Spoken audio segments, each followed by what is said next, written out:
మరో ప్రశ్న, ధ్యానానికి సరైన సమయం ఏంటి? ధ్యానం చేసుకునేవారు ఉదయం 3:15 నుంచి 4:45 వరకు చేసుకోండి. కరెక్ట్ సమయం అది. ఎందుకంటే ప్రతి మనిషి ప్రతి 42 నిమిషాలకు ఒకసారి శ్వాసలు మారుతూ ఉంటాయి. ఎడం వైపు 42 నిమిషాలు, దాని తర్వాత మళ్ళీ కుడివైపు 42 నిమిషాలు, దాని తర్వాత మళ్ళీ ఎడం వైపుది 42 నిమిషాలు, ఇలా శ్వాసలు జరుగుతూ ఉంటాయి.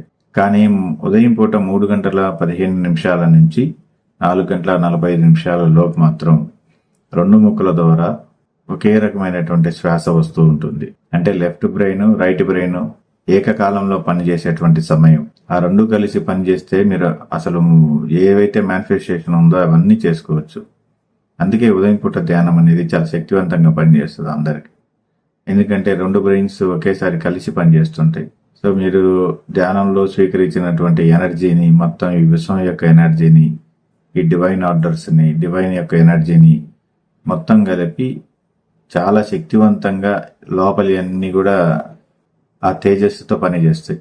అందువల్ల చాలా మన ఆలోచనలో క్లారిటీ ఉంటుంది, క్వాలిటీ ఉంటుంది, స్వచ్ఛత ఉంటుంది. ఇవన్నీ కేవలం ఉదయం పూట చేయటం వల్ల వస్తాయి. అయితే ఎన్ని రోజులు చేయాలి? మినిమం 90 days చేయండి. తర్వాత కొంచెం టైం అటు ఇటు ఉన్నా ఇబ్బంది లేదు. కానీ ఎప్పుడూ చేస్తే చాలా మంచిది. ఒకవేళ కుదరనప్పుడు రాత్రి పడుకునే ముందు కానీ, లేదా మధ్యాహ్నం సమయంలో ఖాళీగా ఉన్నప్పుడు కానీ, కడుపు ఖాళీగా ఉన్నప్పుడు, ఫుల్గా భోజనం చేసినప్పుడు చేయకండి, ఖాళీగా ఉన్నప్పుడు చేసుకోండి. అందుకని ఉదయం పూట సమయం అనేది చాలా బెస్ట్ టైము. ఇంకా రాత్రి యోగులందరూ మీరు హాస్టల్ ప్రొజెక్షన్ చేయాలి, యోగులందరితో కలవాలి, యోగులందరితో మాట్లాడాలి, ఋషులతో మాట్లాడాలి, సాధువులందరూ ఎవరైతే హాస్టల్కి బయటకు వచ్చున్నారో వాళ్ళందరి దగ్గర జ్ఞానం పొందాలి అనుకుంటే రాత్రి 10 నుంచి 1 గంట లోపు కూర్చోవాలి.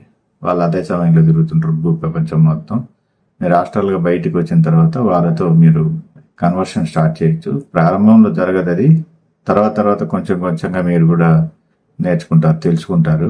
దాని తర్వాత వారితో కమ్యూనికేట్ చేసి వాళ్ళ ఏదైనా మీరు బెటర్గా జీవించడానికి కావాల్సినటువంటి వారి సాధనలు ఏవైతే ఉన్నాయో అవి కొన్ని నేర్పిస్తారు. వాళ్లకు విశ్వగురువులు కొన్ని అసైన్ చేసి ఉంటారు పనులు.